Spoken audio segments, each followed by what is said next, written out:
সবকিছু আল্লাহ তাআলার একান্ত মেহেরবানি। আমরা যা কল্পনাও করিনি আল্লাহ তার সেই পরিকল্পনাই বাস্তবায়ন করেছেন। আল্লাহ রাব্বুল আলামিনের দরবারে শুকরিয়া আদায় করার পাশাপাশি এদেশের আপামর জনগণ, প্রবাসে অবস্থানরত আমাদের দেশের সম্মানিত সন্তানগণ যারা আছেন তাদের সকলের প্রতি আমরা কৃতজ্ঞতা জানাচ্ছি। 2006 সালের 28 অক্টোবর লগি বইটার তাণ্ডব দিয়ে মানুষ খুন করে আওয়ামী লীগ জানান দিয়েছিল তারা ভবিষ্যতে ক্ষমতায় গেলে এরকমই মানুষ খুন করবে। সেই দিন বাংলাদেশ পথ হারিয়েছিল, দীর্ঘ 17.5 বছর আর পথে উঠতে পারেনি। অবশেষে আল্লাহ তাআলার একান্ত মেহেরবানিতে 24-এর 5ই আগস্ট বাংলাদেশ আবার তার পথ ফিরে পেয়েছে। কিন্তু এই দীর্ঘ পথ পরিক্রমায় অসংখ্য বনি আদমকে রক্ত দিতে হয়েছে, জীবন দিতে হয়েছে। আমাদের মাথার তাজ শীর্ষ 11 জন কেন্দ্রীয় দায়িত্বশীলকে তারা খুন করেছে। কাউকে দিয়েছে ফাঁসি, আর কাউকে জেলের ভিতরে তারা মৃত্যুর দিকে ঠেলে দিয়েছে। একজন কেবল আমাদের মধ্যে এখনো বেঁচে আছেন কষ্ট, যন্ত্রণা, দুঃখ, ব্যথা নিয়ে। তিনি হচ্ছেন আমাদের প্রিয় সম্মানিত ভাই, তৎকালীন ভারপ্রাপ্ত সেক্রেটারি জেনারেল জনাব এটিএম আজহারুল ইসলাম। আমাদের বিশ্বাস ছিল আল্লাহ তার এই বান্দাকে বাঁচিয়ে রেখেছেন। একটি নাদুস নুদুস সুস্থ মানুষ, আজকে তিনি শুকনো হয়ে 3 ভাগের 1 ভাগ হয়ে গিয়েছে। তারপর এতটাই মানসিক এবং শারীরিক জুলুম করা হয়েছে। 2 মাস 10 দিন একই জেলে ছিলাম। পাশের উপরে পুরাটাই মেহেরবানি করো। এই দেশকে স্থায়ী শান্তির দিকে তুমি এগিয়ে নিয়ে যাও, আর স্থায়ী শান্তি শ্রমিক হিসাবে আমাদের সবাইকে কাজ করার তৌফিক দাও। আমরা যেন ওই শান্তির বাংলাদেশ বিনির্মাণে একটা বাংলাদেশের মানুষ প্রমাণ করে দিয়েছে তোমরা পাগল হতে পারো, তোমরা ক্ষমতার নেশায় অন্ধ হতে পারো, তোমরা দায়িত্ব জ্ঞানহীন পাশবিক চরিত্রের হতে পারো, কিন্তু বাংলাদেশের মানুষ দায়িত্ব জ্ঞানহীন নয়। দিয়ে কুপিয়ে কুপিয়ে এতটাই তার চেহারা বিকৃত করে দেওয়া হয়েছিল, তার পরিবারের কাউকে তার ইন্তেকালের পর তার চেহারা দেখতে দেওয়া হয়নি, কারণ এই চেহারা দেখে তারা স্থির থাকতে পারবেন না। সম্প্রীতির সাথে আমরা এখানে বসবাস করব, আপনাদেরকে কোনো চিন্তা করতে হবে না। যখন এবং বিশ্ববাসীকে বার্তা দিয়েছে যে বাংলাদেশের বিরুদ্ধে ঘরে বাইরে কোনো ষড়যন্ত্র আর সফল হবে না। পরের দিন সকল ধর্মের যারা গুরুত্বপূর্ণ ব্যক্তি, ধর্মীয় অভিভাবকদেরকে নিয়ে আবার প্রধান উপদেষ্টা বসেছে। তারাও শিক্ষা নেওয়া উচিত। আমাদের আলিম সমাজের উপর সরকার আক্রোশ মিটিয়েছে। 13 সালের 5ই মে শাপলা চত্বরে কি করা হয়েছে, কি নারকীয় হত্যাকাণ্ড চালানো হয়েছে আপনারা দেখেছেন।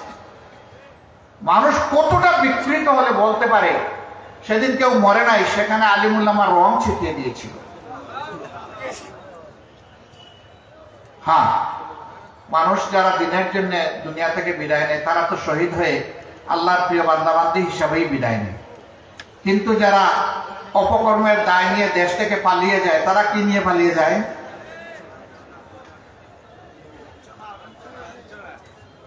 একটা মানুষের মৃত্যুর চাইতে এইভাবে অপমানের দায় স্বীকার করে পালিয়ে যাওয়া আরো নিকৃষ্ট। এদের রাজনৈতিক মৃত্যু হয়েছে। আমরা ধারণা করেছিলাম তারা সবক নেবেন আর তারা এই দেশকে জ্বালা যন্ত্রণা দিবেন না, কিন্তু কয়লা তৈলে যে ময়লা যায় না, এটা সাবান দিয়ে ধুইলে যে আরো কালো হয়, কুচকুচে কালো।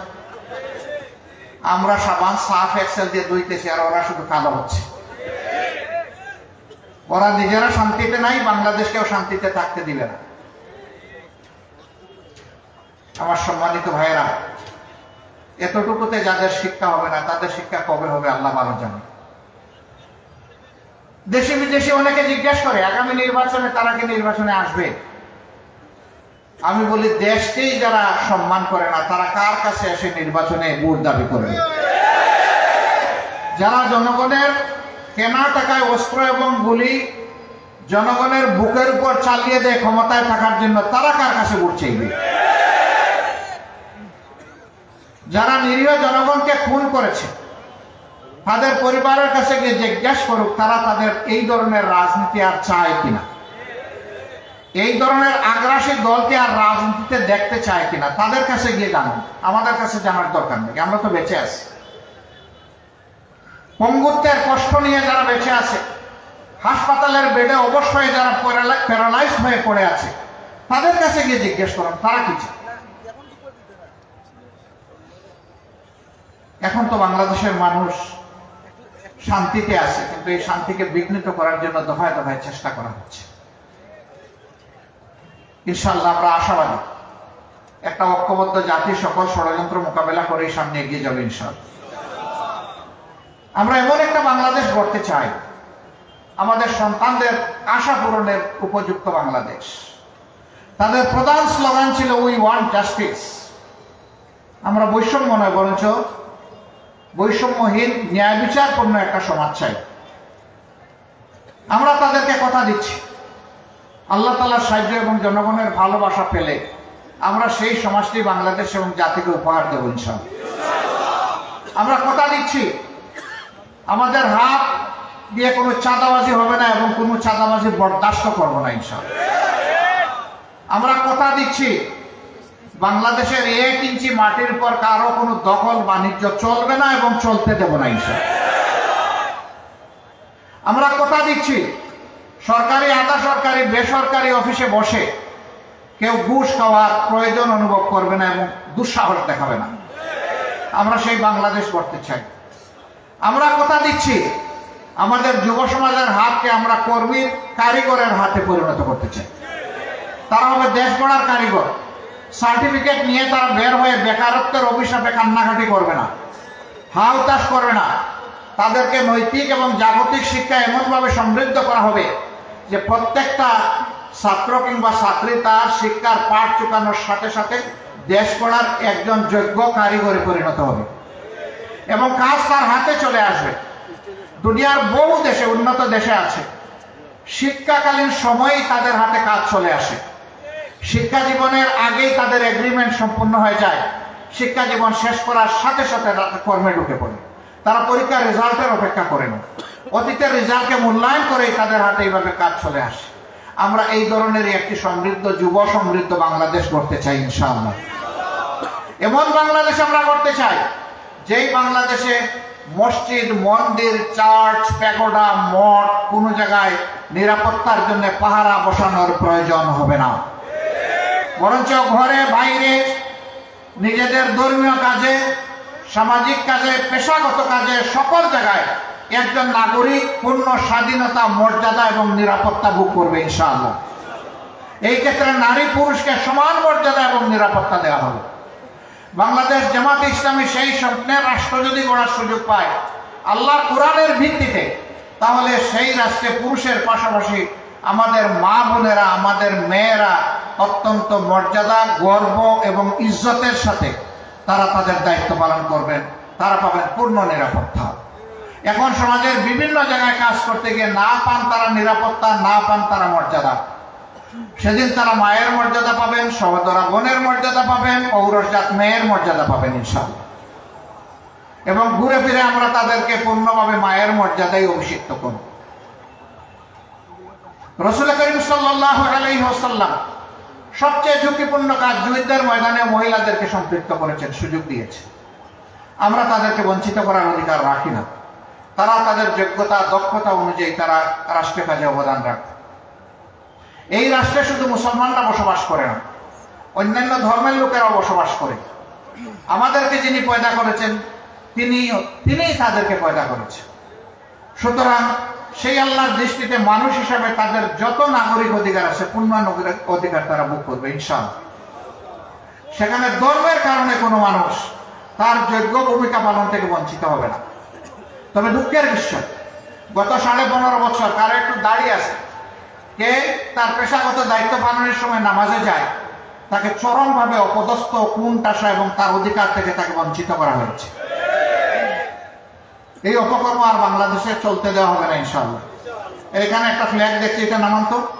ফ্ল্যাগ শুধু জামাতে ইসলামের লোকসম্বলিত ফ্ল্যাগ এবং বাংলাদেশের ফ্ল্যাগ উঠবে ভাই, অন্য কোনো ফ্ল্যাগ এখানে উড়াবেন না। সম্মানিত ভাইয়েরা, আমরা বলছিলাম যে সেই বৈষম্যহীন একটা বাংলাদেশ আমরা গড়তে চাই। এই বাংলাদেশ জামাতে ইসলামের রুকন কর্মী এবং সমর্থকরা একা গড়তে পারবে না। এই বাংলাদেশ গড়ার কাজে সমস্ত জনগণের ঐক্যবদ্ধ সহযোগিতা লাগবে।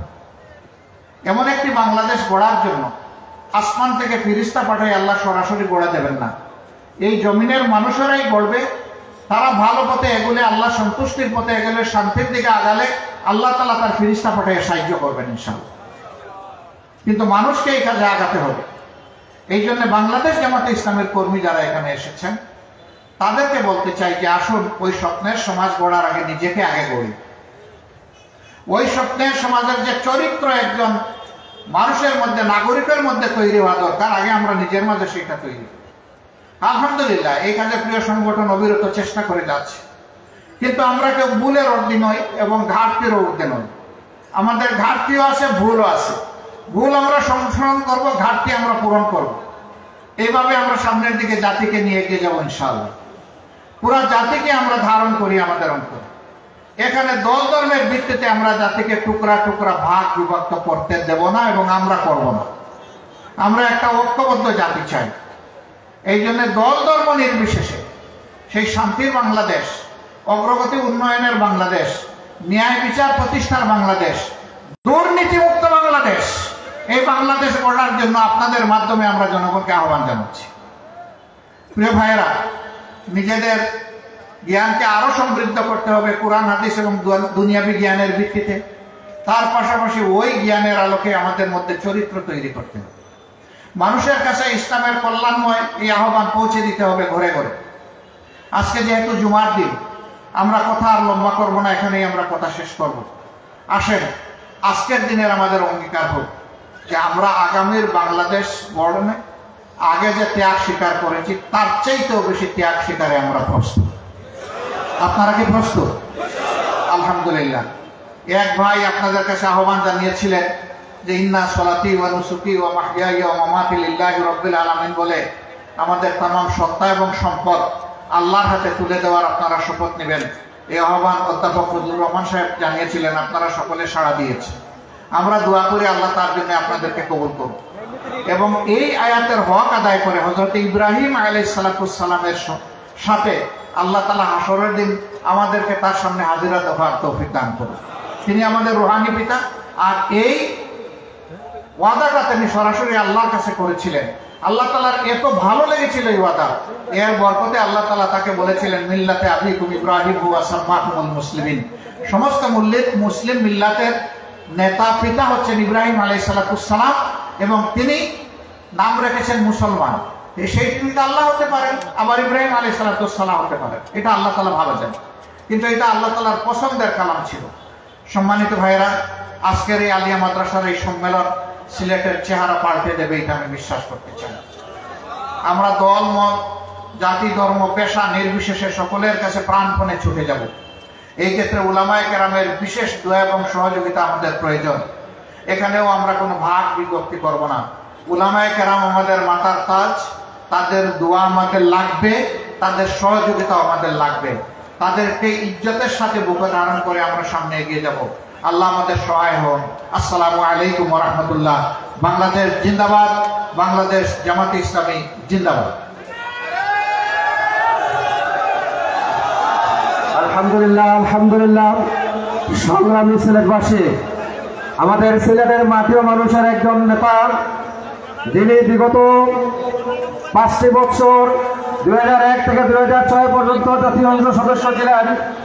আমাদের একান্ত শ্রদ্ধেয় অধ্যক্ষ মাওলানা ফরিদউদ্দিন চৌধুরী সাহেব খুবই অসুস্থ, তিনি আসতে পারেন নাই। আপনাদেরকে সালাম জানিয়েছেন, ওনার জন্য দোয়া করতে বলেছেন।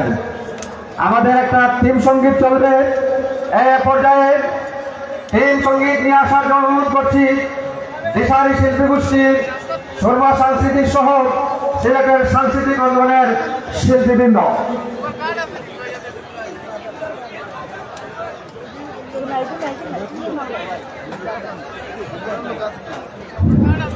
আপনাদের সবাইকে বাংলাদেশ জামাত ইসলামী সিলেট জেলা শাখার পক্ষ থেকে আন্তরিক মুবারকবাদ।